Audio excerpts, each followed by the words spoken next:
আমাদের মধ্যে দাঁড়িয়ে আছে একদল, মাথায় পাগড়ি আছে, মাথায় টুপি লাগায়, আবার মেহরাবে দাঁড়িয়ে খেতাবত করে।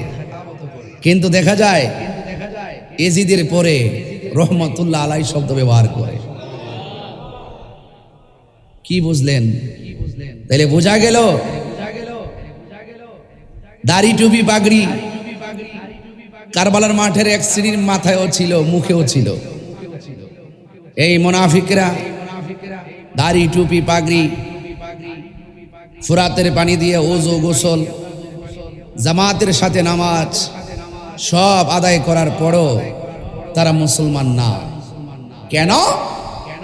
ওরা আমার নবী পাকের কলিজার টুকরা গলায়, যে গলায় আমার রাসূলের নূরানি জবান মুবারকে চুমু দিয়েছেন, সেখানে তারা তলোয়ার চালিয়ে দেহ থেকে কল্লা মুবারককে আলাদা করে দিয়েছে।